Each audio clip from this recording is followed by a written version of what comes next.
Sziasztok! A minap felmerült a kérdés, hogy melyik a legjobb Planet Zoo kiegészítő. Hát én nem tudok választani, de ebben a sorozatban be fogom mutatni, hogy melyik kiegészítő nagyjából milyen pluszokat adott a játékhoz. Ez nem fedi a mindenki számára elérhető frissítéseket, habár azoknak az időpontja általában egybeesik az új tartalmak megjelenésével. Az első ilyen kiegészítő 2019. december 17-én jelent meg, ez a sarkköri csomag volt, vagyis az Arctic Pack. Ezzel a kiegészítővel hozzáadtak két új karrierrészt, így két új térképet is lehet használni állatkertnek. Az egyik a sarkkörön van, a másik Mexikóban.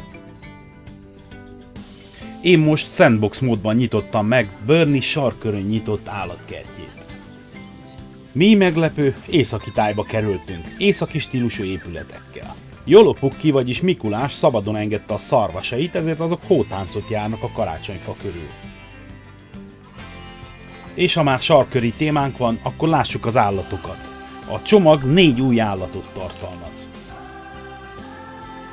Ezek közül az egyik a sebezhető kategóriában lévő jegesmedve. A jegesmedvéről az állatbemutatóim 22. részében beszélek részletesebben.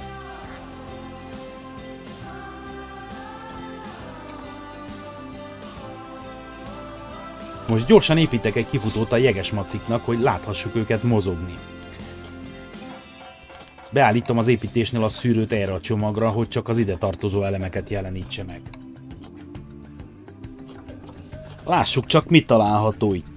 A leírás szerint 200 új sarkköri stílusú építési, látvány és növényi elemet kapunk ezzel a kiegészítővel. Nos, én nem számoltam meg őket, viszont vannak, akik azt mondják, hogy ezekkel a számokkal eléggé zsonglőrködnek a kiegészítőkben. Vannak új szobrok is, de ezek eléréséhez előbb be kell fejezni a karrierrészeket. Amúgy engem személy szerint nem érdekel, hogy 200 új elem van, vagy csak 150. A lényeg, hogy északi stílusban is lehet építkezni. Például így. Itt az épületeket egész pofásan rendezték be a hódombok alá. Amúgy már van egy kifutó az állatkertben, az alaszkai vadjú számára építve. Ez az állat ugyancsak ebben a sarkköri csomagban érkezik hozzánk, és az állatbemutatók 81. részében tudhatsz meg többet róla. A következő állat ebben a csomagban a sarki farkas, ezt a 89. részben mutatom be. A negyedik új állat a Mikulás segédje, a rénszarvas. A rénszarvasról, más néven tarántszarvasról az állatbemutatók 75. részében tudhatsz meg többet.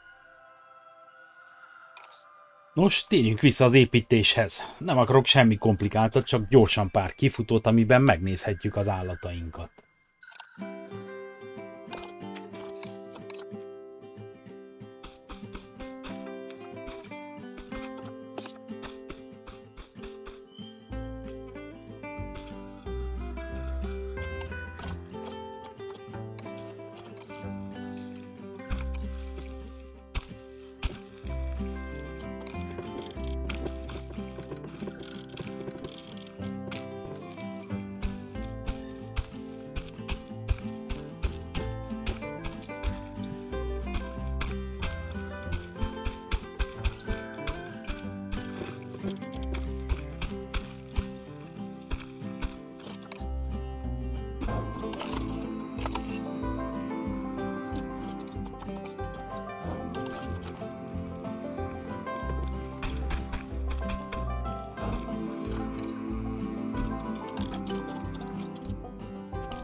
Minden csomaggal kapunk néhány előre megépített épületet is, mint például alkalmazotti épületek, boltok, de látványelemek is lehetnek, vagy épp karámok, búvóhelyek. Például ez a hóba fagyott vitorlás elég látványos. Egy ilyent most kihelyezek valahova. Tenger közelébe szeretném, de mivel az már a beépíthető részen kívül esik, ezért bennebb kell leraknom. Hát akkor, ha már megérkeztek a jegesmedvék, nézzük meg őket. Ez kérem a világ legnagyobb szárazföldi ragadozója. Azért ránézek, meg tud-e szökni valahol, mert azt természetesen nem szeretném. És biztos vagyok benne, hogy a látogatók is egyetértően bólogatnak. Amíg megérkeznek a kifutóba a farkasok, építek a rénszarvasoknak is egyet.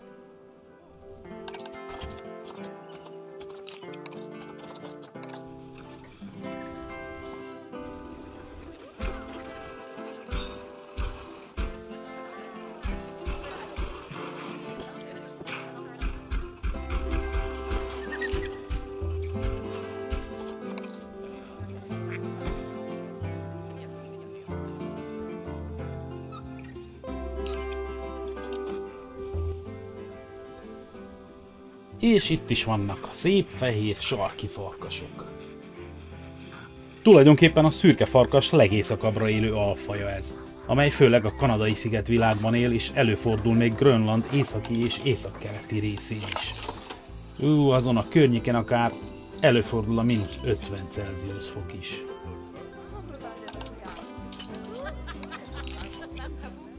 Nos, akkor vásároljunk néhány rénszarvast is a kifutóba. Ho-ho-ho! Európában tarántszarvas és iramszarvas néven is húzhatja a Mikulás szárnyát, de ahogy átér az Atlanti-óceán felett Észak-Amerikába, hirtelen átvált a Karibu névre.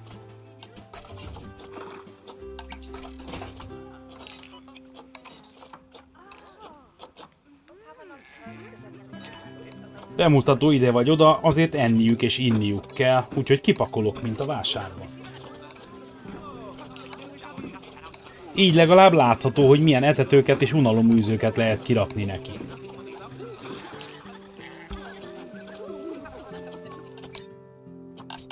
És ha már vannak előre megépített dolgok is a csomagban, válasszuk ki ezt a szép kis tákolmányt, hogy legyen tető a fejünk fölött. Ötletes darab.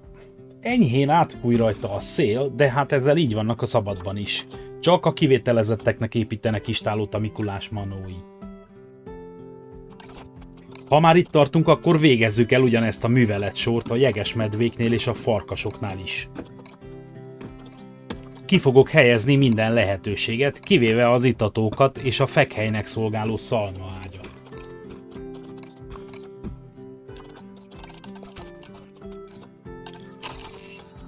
A jegesmedvéknek elég nagy területre van szükségük, ugyanakkor úszni is szeretnek, ezért a vízterület is a követelményeik között van. Annyira hozzászoktak az úszáshoz, hogy ujjaikat részben úszóhártya köti össze, és nekik van a ma élő emlősök között a legjobban szigetelő bundájuk. Amúgy a tudományos nevük magyarra fordítva tengeri medvét jelent. Közben a háttérben szépen vonyítanak a farkasok. Na, akkor tegyünk a medvéinknek is egy kis kulipintyot ide. Ez a palota azt hiszem egyenesen a jégkirálynőtől érkezett hozzá. Vagy lehet, hogy Elza varázsolta, miközben énekelte, hogy legyen hó, ho, ho, ho. Lassan Mikulás lányt csinálok Elzából.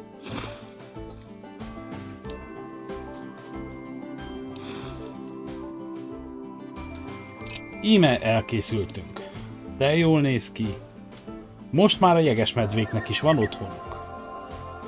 Lesz amit enniük, ha bár nem olcsó eltartani őket, nem vegetáriánus életmódra fejlődtek.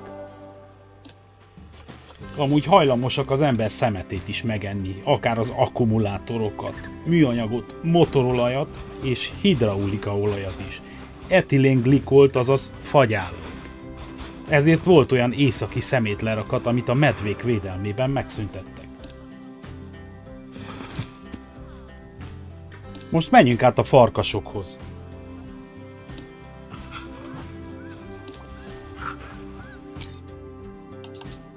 Barlangfélét keresnék nekik, az pont nincs. Itt ez a jéghegy, jegesmedvével a tetején. Ezt inkább a jegesmedvékhez rakom le. Lássuk csak, mit találunk még itt. Itt egy igló.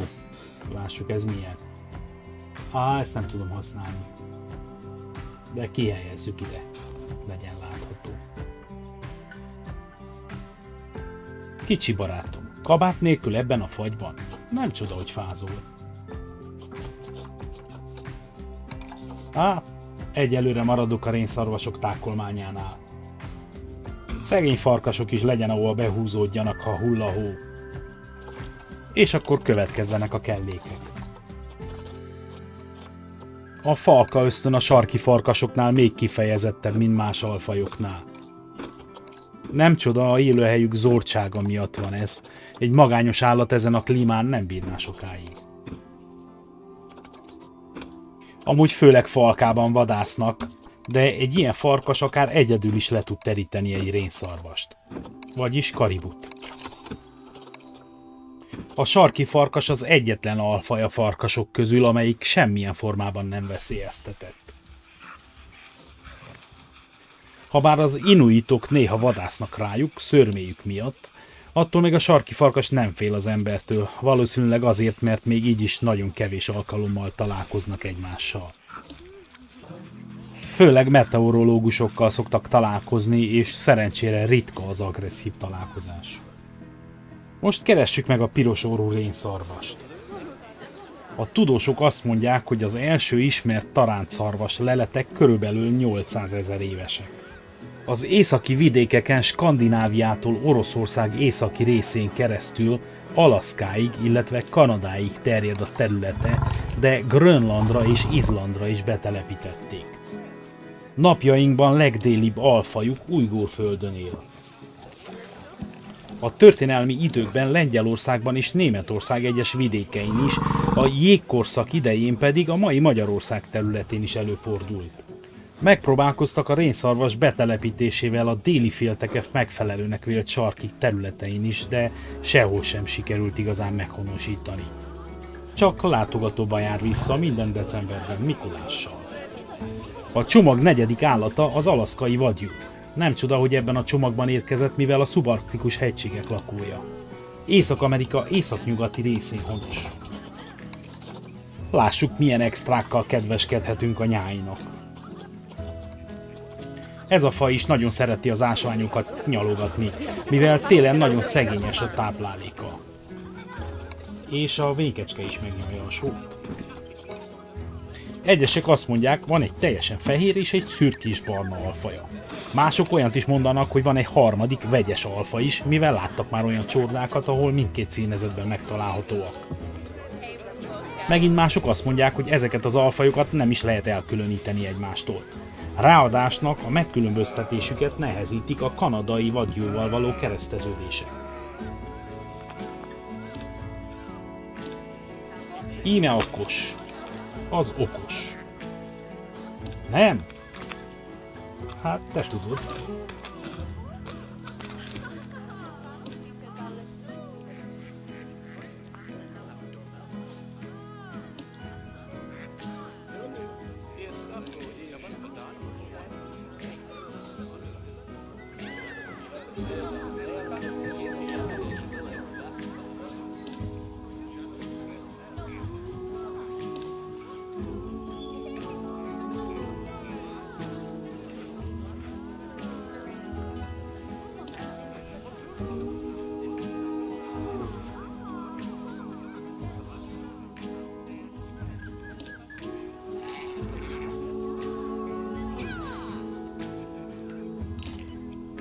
Nos, ha már az állatokat megnéztük, lássuk, milyen kész épületek és látványelemek vannak még. Mindenből kihelyezek egyet az állatkertben, aztán lehet gyönyörködni.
Na kérem, van itt minden. Mára elköszönök. Nem sokára jelentkezek a következő kiegészítő bemutatásával. Hát, az segít majd valakinek a választásban. Úgyhogy légy feliratkozva, hogy értesülj. Kommentben írd meg, mi a véleményed erről a kiegészítőről és a témáról. Segíts nekem azzal, hogy megnyomod a lájkot. Ha állatokról érdekelnek információk, vagy a karriermód érdekel, vagy csak megnéznéd, hogyan épülnek a kifutók az állatkertjeimben, böngész a videóim között. Ha a játékról érdekelnek komplex tutoriálok, a Zoo Director csatornáján láthatsz ilyeneket. Ja, és még valami. Csatlakozz a Discordhoz, hogy beszélgessünk. Minden bemutatott állat videójának a linkje a leírásban található. Ahogy a Discord link is. Köszönöm, hogy megnézted. Legyen szép napod!